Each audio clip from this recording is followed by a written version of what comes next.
할렐루야. 어떤 집에 참 용기 없고 무기력한 남편이 있었어요. 그러나 어느 날 밤에 이 부부가 잠을 자는 중에 아내가 이상한 느낌이 들어서 눈을 떠서 밖을 내다봤는데 도둑이 담을 넘어오려고 하는 것이었어요. 아내가 깜짝 놀라서 남편을 흔들어 깨웠습니다. 여보 큰일 났다고. 지금 밖에 도둑이 담을 넘어오려고 한다고. 그런데도 남편은 이불에서 꼼짝도 하지 않고 이렇게 말하는 겁니다. 담 넘어오기만 해봐라. 그런데 담을 넘어왔어요. 그러더니 방 안으로 들어오려고 덜그락거리는 소리가 들렸습니다. 그러자 이번에 남편이 하는 말이 어디 방 안으로 들어오기만 해봐라 그러는 거예요. 정말 방 안으로 들어왔습니다.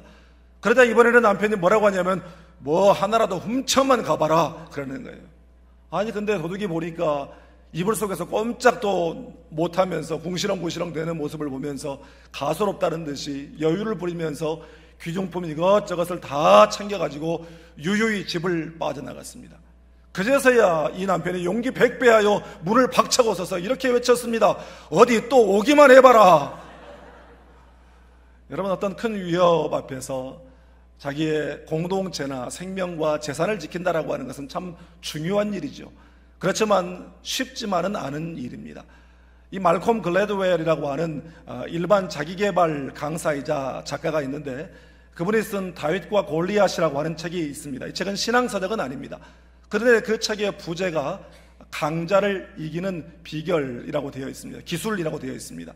그 책의 요지는 강해 보인다고 해서 다 강한 것은 아니고 약해 보인다고 해서 다 약한 것도 아니고 약자라고 해도 자기의 그런 장점과 기술을 활용하면 얼마든지 강자를 이길 수 있다라고 하는 것이 그 책의 요지입니다. 실제로 이 다윗은 약자였죠. 그럼에도 불구하고 그는 민첩했어요. 그리고 그는 양치기로서 그 물맷돌 던지기에 상당한 실력을 가지고 있었습니다. 그 저자는 이야기합니다. 다윗이 이길 수 있었던 비결은 일반적인 싸움의 법칙을 벗어나서 자기의 익숙함을 활용한 승리였다, 이렇게 말을 합니다. 자기 개발서다운 책이죠. 그래서 많은 사람들에게 읽혔던 책입니다. 그러나 저는 그 책에서 다윗이 승리할 수 있었던 결정적 비결이 빠져 있다고 생각합니다. 그것은 바로 믿음이지요. 다윗이 자신을 믿고 나아간 자신감을 가지고 나아갔다든지 아니면 자신의 실력을 믿고 나아간 것이 아니라 그는 철저하게 하나님을 믿고 나아갔고 믿음으로 나아갔을 때 결국 골리앗을 물리치게 된 줄 믿습니다. 다윗이 왕으로 기름 부음을 받았어요. 그런데 기름 부음 받았다고 해서 곧바로 다윗이 왕이 된 것은 아니죠. 그런데 다윗에게서 달라진 점이 있다고 한다면 기름 부음 받은 이후 그가 여호와의 영에 크게 감동된 자가 되었다라고 하는 것이고, 또 외부적으로는 악령에 사로잡힌 사울의 치유를 위해 수금 연주를 하러 왕궁에 드나드는 사람이 되었다라고 하는 것입니다. 그러던 중에 이스라엘과 블레셋 사이에 전쟁이 벌어졌고 두 나라는 서로 진을 치고 대치하는 상황 가운데 있었습니다. 그런데 그 블레셋 군대에 키만 해도 3m 가까이 되는 엄청난 거인 골리앗이 등장합니다. 그는 이스라엘을 모욕하고 이스라엘 군대를 모욕하고 잔뜩 겁을 줬어요. 그래서 그 골리앗 때문에 왕인 사울도 또 이스라엘 군대도 이스라엘 백성들도 모두가 다 두려워서 벌벌 떨고 있었죠. 바로 그때에 소년 다윗이 전장에 나타납니다. 다윗이 싸우기 위해서 나타난 것은 아니에요. 형들의 안부를 살피고 오라는 아버지의 심부름차 그곳에 왔는데 전혀 생각지 않게 이 다윗이 골리앗과 맞붙어 싸우게 되었고 결국 다윗이 골리앗을 물리치게 되었습니다. 오늘 이 말씀을 통해서 우리 앞에 닥친 우리의 조건과 능력으로는 도저히 감당할 수 없는 골리앗과 같은 우리의 인생의 문제들을 어떻게 바라보고 어떻게 행동하여 그것을 물리칠 수 있는가에 대한 너무나도 단순하고 그러나 확실한 영적 원리를 배워서 시시때때로 우리 앞에 막아서는 인생의 골리앗을 믿음으로 물리치고 승리하는 우리 모두가 다 될 수 있기를 주님의 이름으로 축복합니다. 먼저 오늘 본문 26절을 함께 읽겠습니다. 사람들에게 말하여 이르되 이 블레셋 사람을 죽여 이스라엘의 치욕을 제거하는 사람에게는 어떠한 대우를 하겠느냐? 이 할례 받지 않은 블레셋 사람이 누구이기에 살아계신 하나님의 군대를 모욕하겠느냐. 아멘.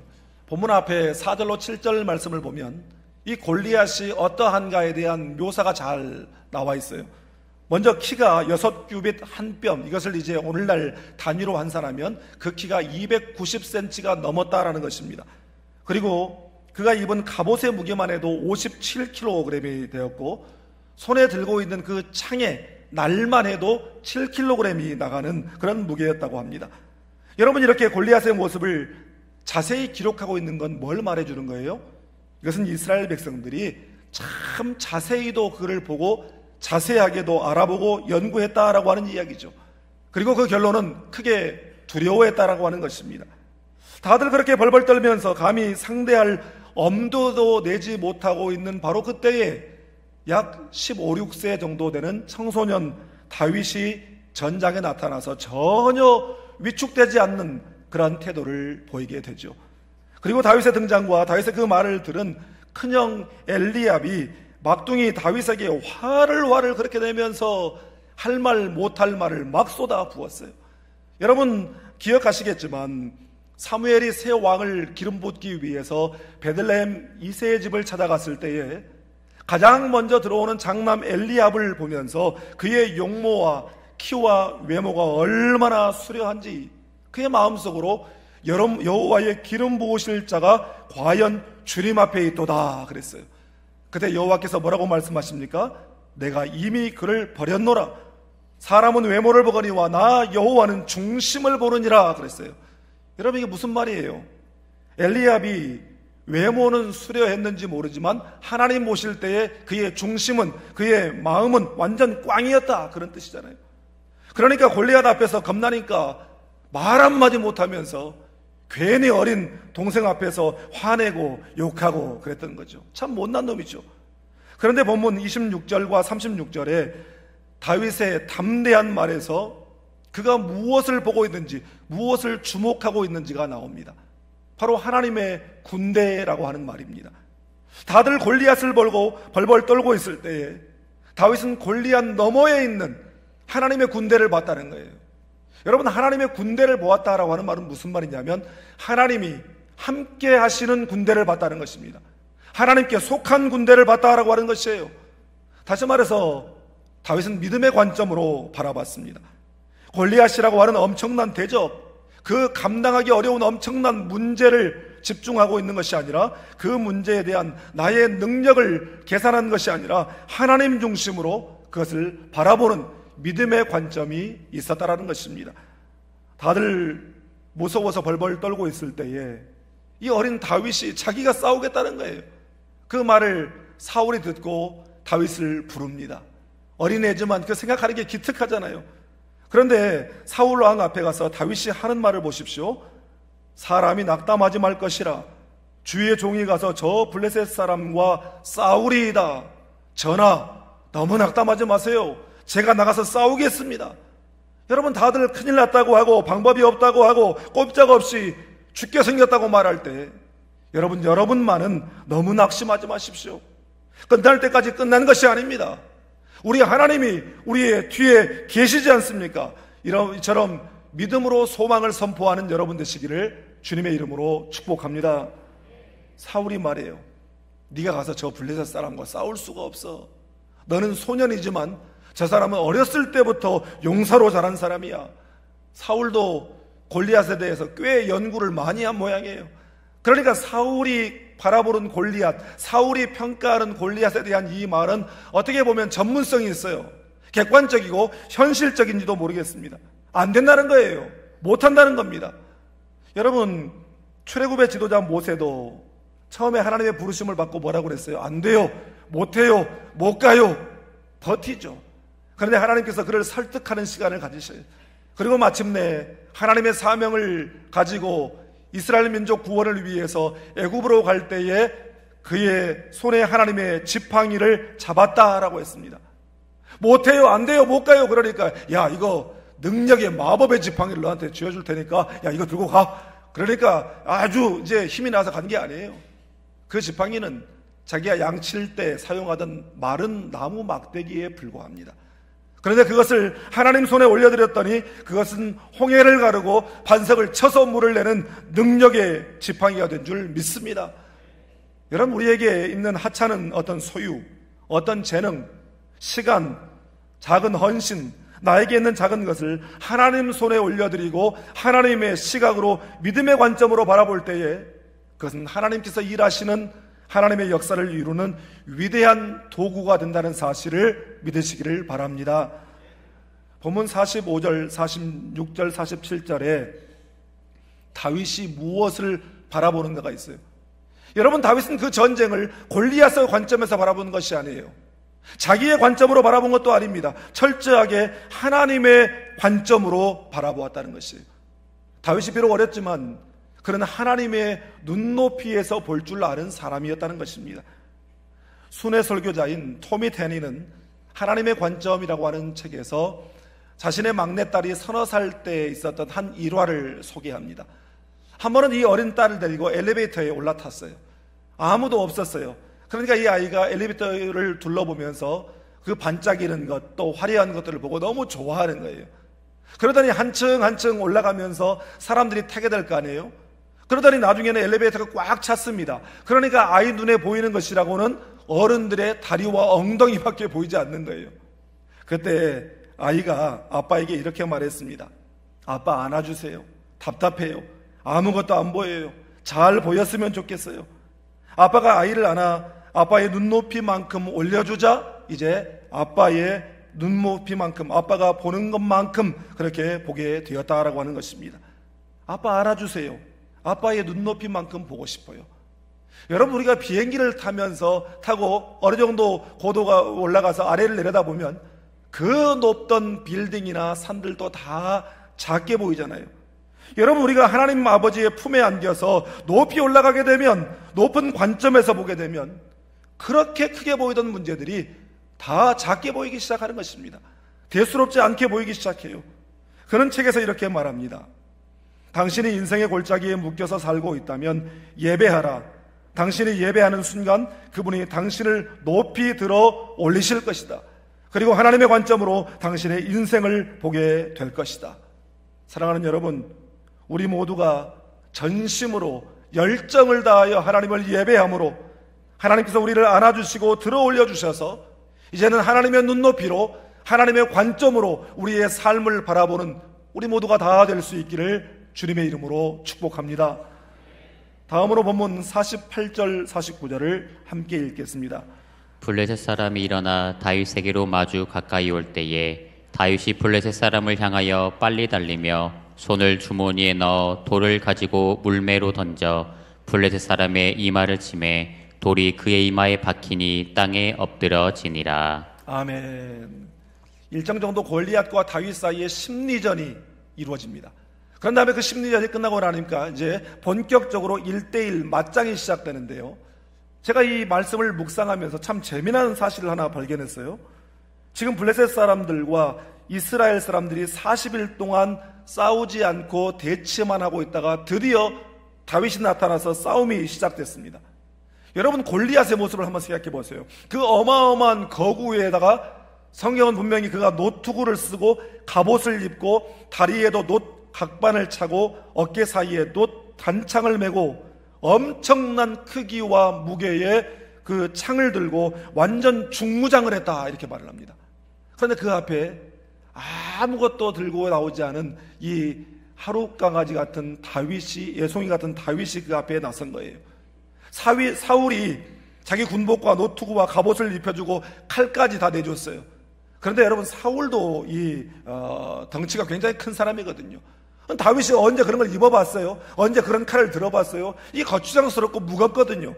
그러니까 투구고 갑옷이고 칼이고 다 벗어버리고, 그는 평소에 자기의 모습대로 목자의 옷을 입고 또 손에 그 양치는 막대기를 들고 시냇가에 가서 그 조약돌 5개를 챙겨다가 그 목자의 제구, 즉 슬링백에 그것을 넣어가지고 이제 물매를 들고 골리앗에게 나아갔습니다. 여러분, 예배 전에 그 화면을 보셨겠지만 다윗과 골리앗의 그 장면을 한번 상상해 보세요. 여러분, 이게 게임이 되는 이야기입니까? 오죽하면 말도 안 되는 싸움을 뭐라고 그래요? 다윗과 골리앗의 싸움이라고 하잖아요. 계란으로 바위치기라고 이야기합니다. 그런데 제가 재미있다고 한 게 뭐냐면, 그런 어린 다윗 앞에 41절을 보시면 블레셋 사람이, 그러니까 이 골리앗이 방패든 사람을 앞세우고 다윗에게로 점점 가까이 나아가니라. 여러분, 너무 웃기지 않습니까? 골리앗이 말로는 그렇게 이스라엘 군대를 모욕하고 겁을 주고 막 그러더니 정작 어린 다윗 하나 상대하는데 그 어마어마한 장수가 완전 중무장을 하고서 방패부대까지 앞세우고 그 뒤에 숨어서 나오고 있다는 것입니다. 어떻게 보면 저는 그런 생각이 들더라고요. 이 골리앗이 그 전에 그의 전력이 어떠했다라고 하는 것이 한 번도 안 나오거든요. 지금 덩치만 컸지 이게 싸움도 할 줄 모르는 바보 세우는 거 아닌가 하는 그런 생각이 들면서, 야, 그날 다윗 아니라도 누구든지 나서기만 했으면 이겼겠다 하는 그런 생각이 드는 거예요. 왜냐하면 여러분, 40일을 대치했거든요. 지금 골리앗이 나와서 우악 하고 겁을 주니까 다들 무서워서 벌벌 떨면서 완전히 이스라엘은 전의를 상실해버렸어요. 아니, 그러면 블레셋이 치기만 하면 이기는 싸움인데 뭐 하려고 40일 동안을 기다리면서 간을 보고 있겠어요? 여러분, 블레셋과 골리앗이 말로는 그렇게 허세를 부리고 있지만 선뜻 먼저 싸움을 시작하지 못했다는 이야기고, 그렇다면 뭔가 두려운 것이 있다는 이야기죠. 여러분, 생각해 보세요. 사무엘이 선지자로 세움을 입은 이후로 블레셋은 이스라엘과 붙었다 하면 패배했어요. 사무엘상 7장에 미스바 대각성 운동이 벌어질 때 블레셋이 때는 이때다 하고 이스라엘을 공격했는데 하나님의 큰 우레를 바라사 그들을 완전히 처치해버렸어요. 그리고 13장에 가면 사울의 아들 요나단이 밤중에 몰래 나가서 기습작전을 펼쳐서 그 블레셋의 코를 납작하게 만들어놨잖아요. 그리고 14장에 보면 또 요나단이 이번에는 부관 하나를 데리고 절벽을 기어 올라가서 블레셋의 파수대를 완전히 전멸시켜버렸고, 그 모습을 저 들판에서 바라보던 블레셋 본대에서 자중질환이 일어나가지고 막 깜짝 놀라서 지들끼리 막 칼로 찌르고 창으로 찌르고 난리가 나서 완전 괴멸을 당할 뻔하기도 했습니다. 여러분, 이스라엘과의 이 전쟁에서 이런 전력이 있다 보니까 분명히 외적으로는, 조건적으로는 블레셋이 강해요. 그런데 괜히 나서서 선뜻 먼저 선제 공격을 날리지 못하고 있었던 것입니다. 마찬가지로 골리앗도 무장도 제대로 안 한 어린 소년 하나 상대하는데 그 거인 장수가 완전 중무장을 하고 방패 뒤에 숨어서 그렇게 나왔던 것입니다. 여러분, 사탄이 그래요. 세상이 우리를 향해, 사탄이 우리를 향해서 막 큰 소리를 치고 허세를 부리고 우리를 금방이라도 막 삼켜버릴 듯 하지만 여러분, 거기에 절대로 속지 않기를 바랍니다.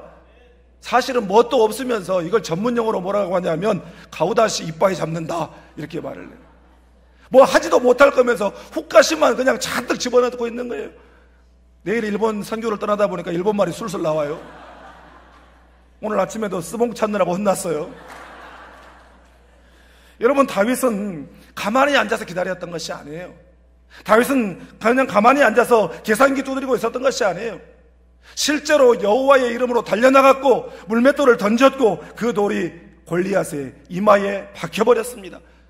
여러분, 우리 손에 든 것이 뭐 대단한 것이 없어요. 마른 막대기 같은 것, 시냇가에 널려있는 하찮은 돌멩이 같은 것 우리 손에 있죠. 변변히 내세울 만한 것 하나도 없는 시시한 스펙, 대단할 것 없는 우리의 재능, 능력, 소유, 별 볼 일 없는 건강이라도 여러분, 믿음으로 하나님 손에 맡겨드릴 수 있기를 바랍니다. 별 볼 일 없는 것이지만, 약한 것이지만 하나님 손에 올려지면 그것이 하나님의 위대한 역사를 이루는 도구로 쓰임받게 된다는 사실을 믿으시는 여러분 되시기를 주님의 이름으로 축복합니다. 아무것도 하지 않으면 말 그대로 아무 일도 일어나지 않습니다. 그러나 믿음으로 행하면 그때부터 하나님이 일하시는 줄 믿습니다.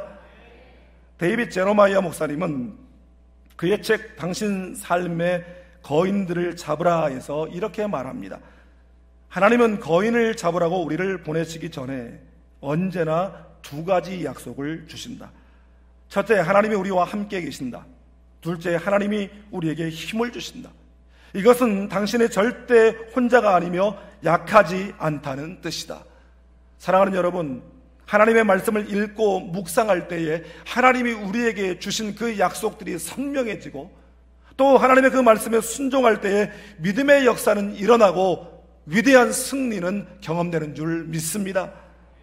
여러분, 우리의 인생의 골리앗을 물리치고 승리의 삶을 사는 비결은 우리 손에 있는 그 물맷돌이 얼마나 좋은 것이냐, 평소에 우리가 물맷돌 던지는 연습을 얼마나 확실하게 했느냐에 달려있는 것이 아닙니다. 여러분, 우리를 영적으로 주눅들게 하고 해치고 위협하는 영적 골리앗을 쓰러뜨리기 위하여 사람의 몸을 입고 이 땅에 오셔서 자기 목숨을 희생하신 우리 구주 예수 그리스도를 바라보는데 결정적 비결이 있는 줄 믿습니다. 예수님께서 우리의 인생의 괴로운 엘라골짜기에 들어오시는 그 순간 우리의 모든 것이 근본적으로 달라진 줄 믿습니다. 세상에서는 너희가 환난을 당하라, 담대하라, 내가 세상을 이기었노라 말씀하신 주님 말씀 붙잡고 믿음으로 바라보고 믿음으로 순종함으로 승리의 삶을 살아가는 우리 모두가 다 될 수 있기를 주님의 이름으로 축복합니다. 기도하겠습니다.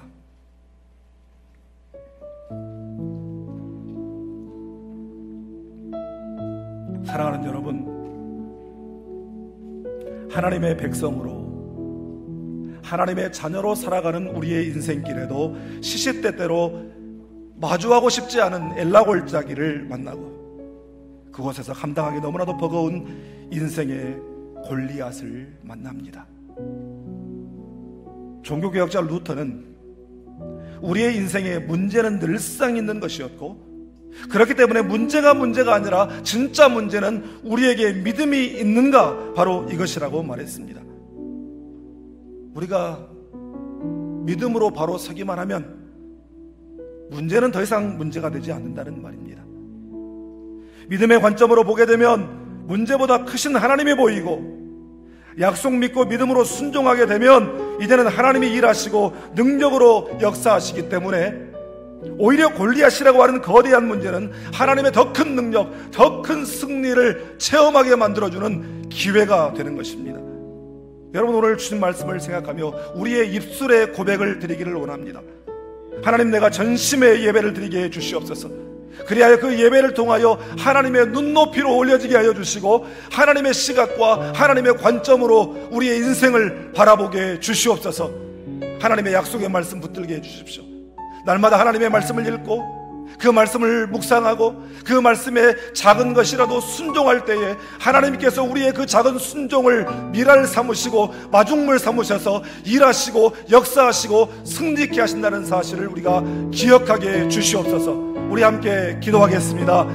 사랑의 아버지 하나님, 오늘 귀한 말씀을 주셔서 다시 한번 우리의 믿음의 삶을 결단하게 하시니 감사합니다. 우리 인생을 살면서 우리가 기대하지 않고 예상치 못했던 엘라골짜기를 만나고 골리앗을 만날 때마다 우리는 싸워보기도 전에 겁먹고 두려워하고 좌절하고 주저앉았습니다. 그러나 오늘 주신 귀한 말씀을 듣고 다시 한번 우리의 믿음을 다잡습니다.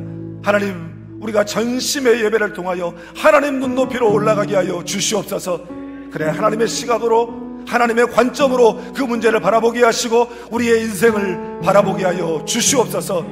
하나님, 우리가 그 싸움을 하기 전에 우리에게 주시는 놀라운 약속들을 하나님 우리와 함께 하시고 감당할 힘을 주신다는 사실을 기억하며 하나님의 말씀을 늘 묵상하게 하시고 그 말씀 붙들고 순종하게 하시고 그 순종을 통하여 일하시고 역사하시고 승리케 하시는 하나님을 경험케 하여 주시옵소서.